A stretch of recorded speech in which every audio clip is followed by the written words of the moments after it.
Okay, we are in the book of Jude. I want to set this up for you. So, this is the NIV commentary that tells us that Jude was written as a warning. It's a warning book against false leaders. As I read some of these passages to you, I want you to be asking the question, why did God make sure that this book, which is strictly a warning, made it into his holy writ if we were not supposed to pay attention to the warning?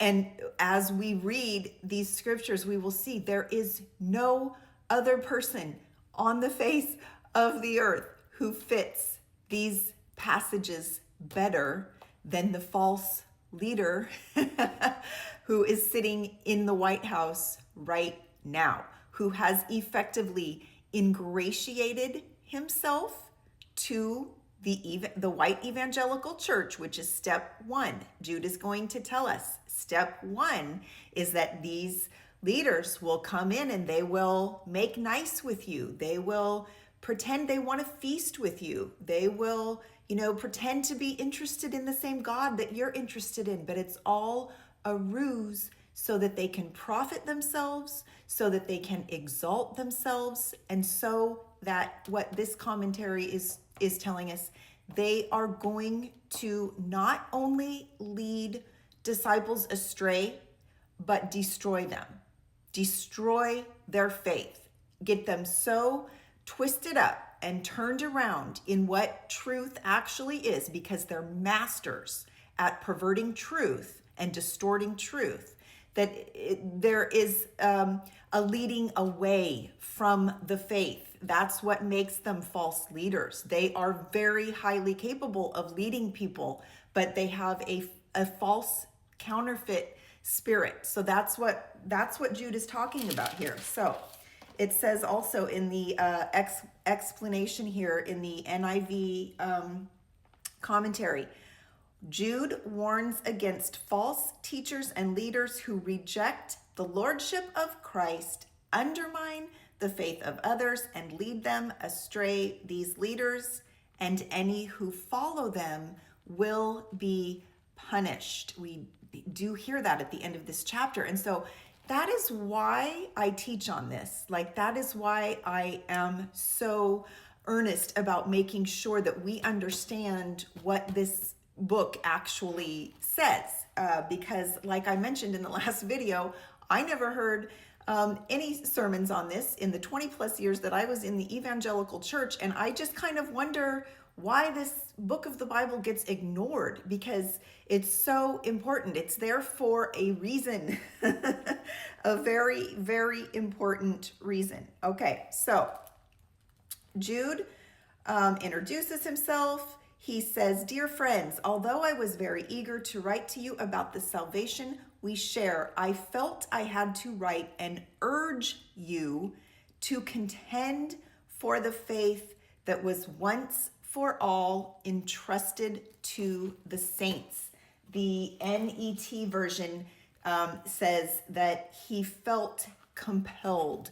He could not stop himself. He wished he could speak of brighter, happier things like the salvation they share, but this warning was so strong on Jude's heart that what he instead had to write to them about was that these false leaders were coming in to pervert the truth, lead them astray, and cause a rebellion against God as they're doing so.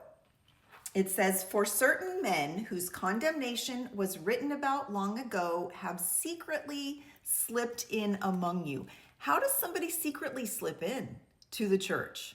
Well, they just start showing up, right? They just start shaking hands with Jerry Falwell. They just start deciding that, oh, the church can serve me. I think I've never been interested, before, but now that the church can elevate me and prosper me, I'm going to go after it. So this is very premeditated on.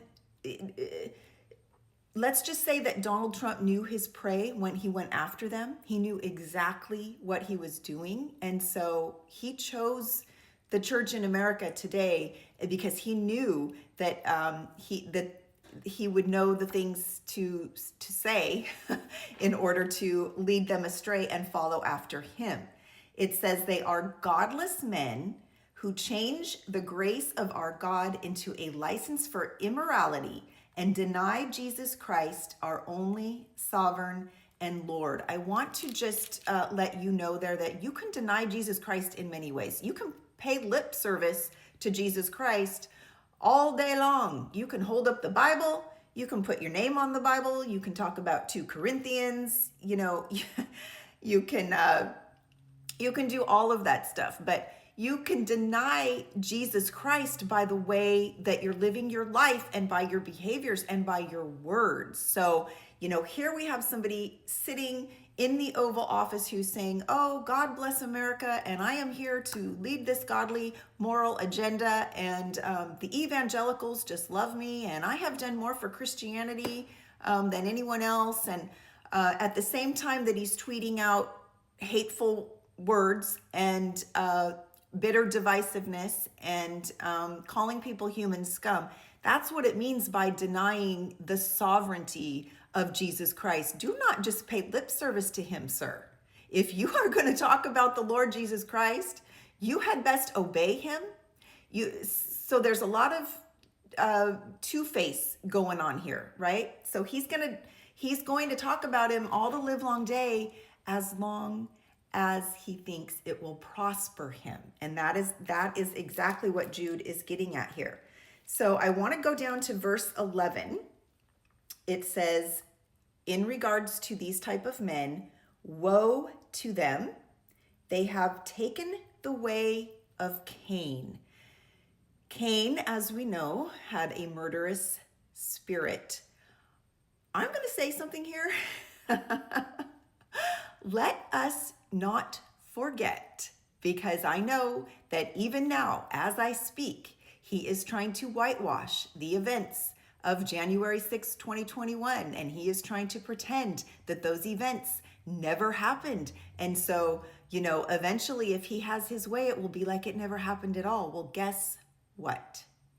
They brought a noose for Mike Pence, and he did nothing to stop it. They were begging him, both sides of the aisle at that point on January 6th. I have a whole nother chapter about January 6th in here. We're begging him to send out a tweet to stop the rioters. He did nothing.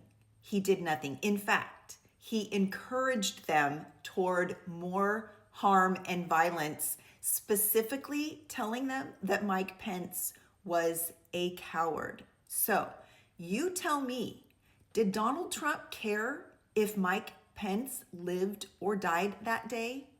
I don't think so.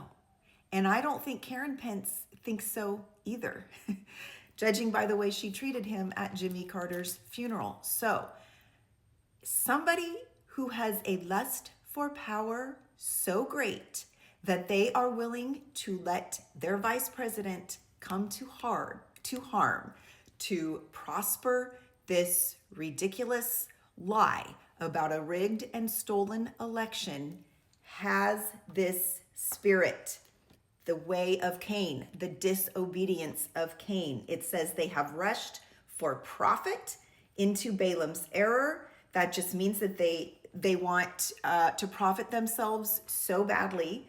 And then it says they have been destroyed in Korah's rebellion. So it is a rebellion against God is what he's doing.